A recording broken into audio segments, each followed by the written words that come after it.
Hello and welcome to another episode of Unlocking You 2.0. My name is Balwinder Marwaha, your transformational leadership coach. Alongside with me is Spencer Bonnet, certified emotion code and body code practitioner.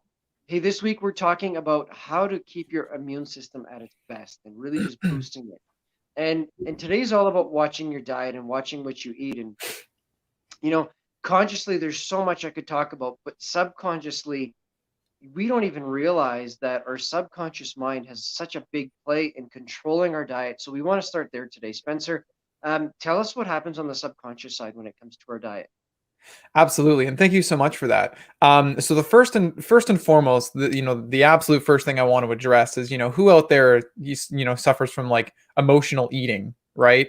And like Mhm. I know this isn't like a weight loss thing, but who out there like you're just Yeah. automatically triggered because of maybe you're an emotional eater. I know like I certainly have been in the past. Everyone and every once in a while something kind of slips in, right? But Mhm. that's kind of the big role that our subconscious mind plays because maybe it's past experiences, maybe it's something along those lines that are just like really triggering us to want to just run to that ice cream, run to those chocolate bars, Yeah. whatever it is, right? Yeah. So and that's the big part that I want to talk about today is cravings because they're a massive part that Mhm. we all just kind of we're just like, oh well, yeah, we have a craving, it is what it is, but there are things underneath the surface that are contributing to those cravings. Now, Absolutely. and that can be for lots of things. It can be for ice cream, just like I said. It could be for chocolate. That's a big one for a lot of people. Coffee. Who out there drinks a lot of coffee? Maybe like 2 or 3 cups a day. Chips, donuts. Some people are, really have a huge craving for things like alcohol, sugar in general, starch. There's a lot of different cravings out there that Mhm. people have, right? And when you start to think about it, you're just like, wow, there's a lot there. I didn't really think about that. Yeah. But guess what? There's so many things that could be contributing to that or to that Mhm. particular craving. And we can go in there and find it and help eliminate it from you so then you can have a better chance at not emotionally eating. So Yeah. the first thing I want to talk about for that is, fungus and parasites. They're like insidious. They kind of get in there. You don't really know that they're Mhm. there often, unless maybe you get a blood test. And sometimes things don't even show up as on these regular mainstream tests, but through Absolutely. energetics, or muscle testing, applied kinesiology, we might be able to find some of these other imbalances going on. But fungus, Yeah. mold, parasites, they can be there because they're really craving and contributing Mhm. massively to those, sugar, starch, and even alcohol cravings you have. And they can also do Yeah. all kinds of other things like increase your hunger, lower your hunger, all other kinds Mhm. of stuff as well. In addition to that, like I was talking about before, there may be other trapped energies or trapped emotions from past experiences or what have you that are also contributing to that. Like all of a sudden, maybe you used to watch someone else, Mhm. or you went through a bad breakup or something, and then your coping mechanism was, I'm going to go eat ice cream. Well, now every time you kind of get those little bits of feelings, it's like, oh, now I got to run to that ice cream. So Yeah.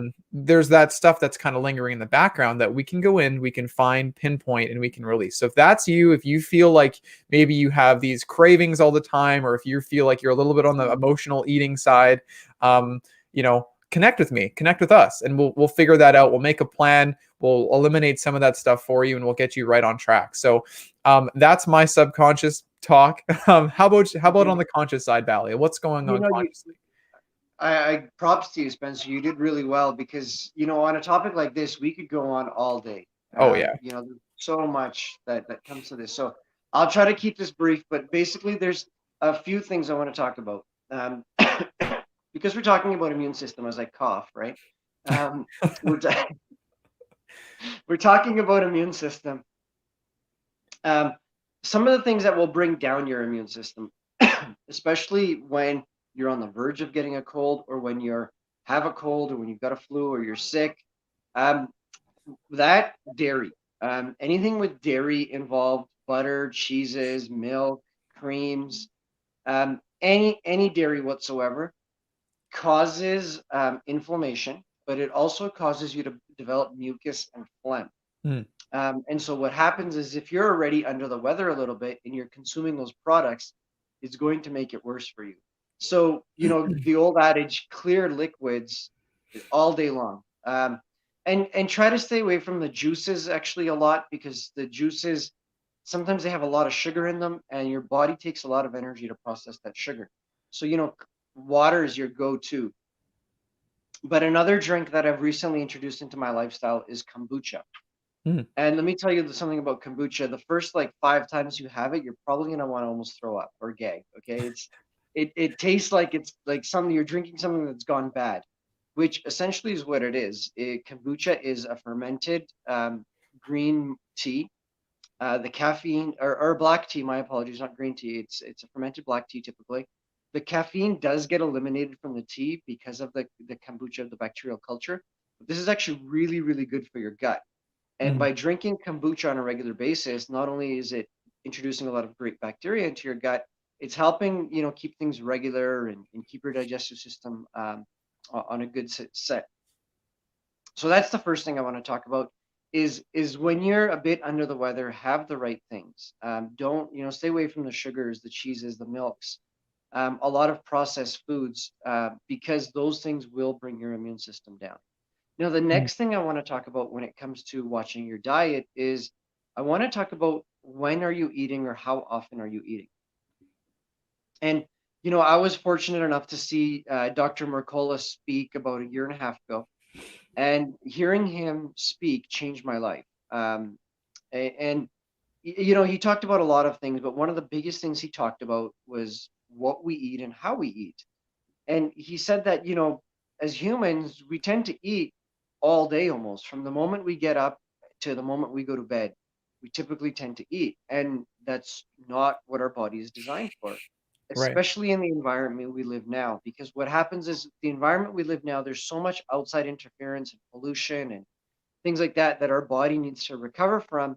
It needs more healing time rather than processing time. And what I mean by processing time is the food you eat.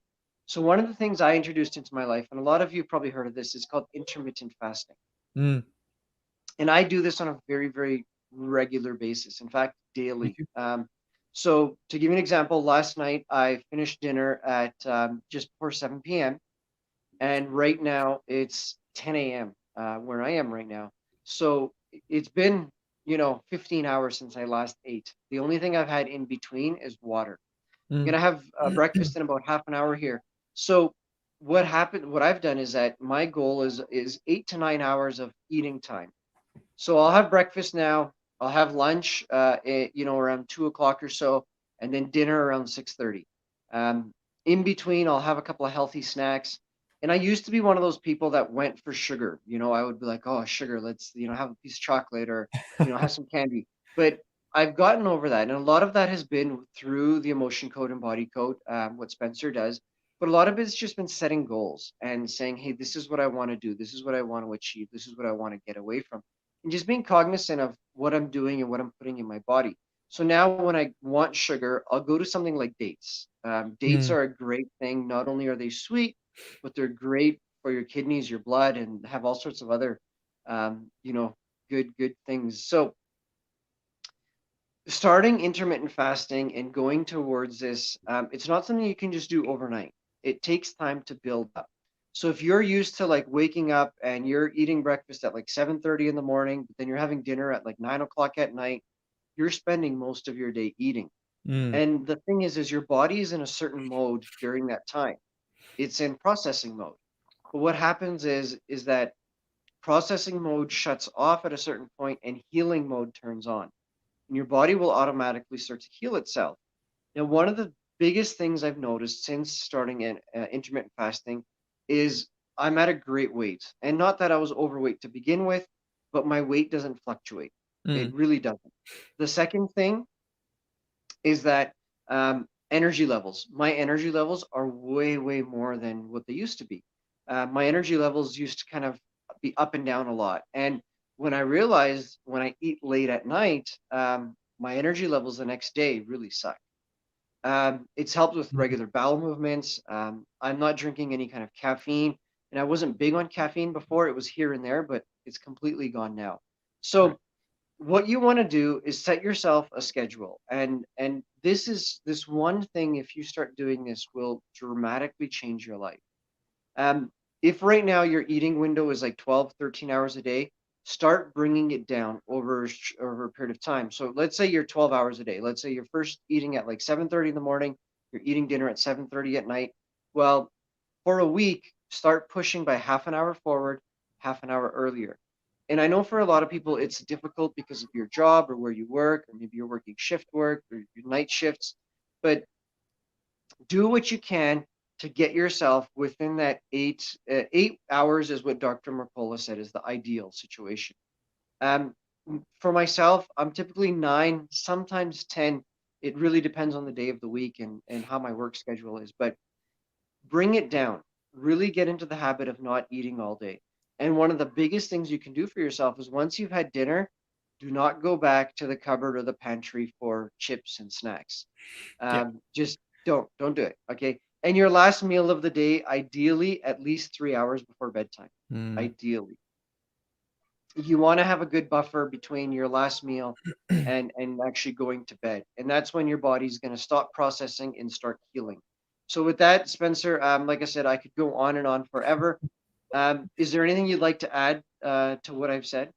Not necessarily, no, not at all. That's a lot of great information. I guess one of the things, yeah, it's just a matter of when you're eating the right foods, you're getting more, especially if you kind of focus on more fruits, vegetables, stuff like that, you're getting a lot of more alkalinity in the body, which is changing the overall pH of the body, which is just generally giving it much more vitality and health, which is creating that higher immunity probability, right? Mm, So if you're filling yeah, your body with good food all the time and not filling it absolutely. with junk and craving food really is what it comes Mm, down to, you're really creating that alpha state, you're or not alpha state, you're creating that alkaline state in the body to give it the mhm, best possible chance of having that higher immunity.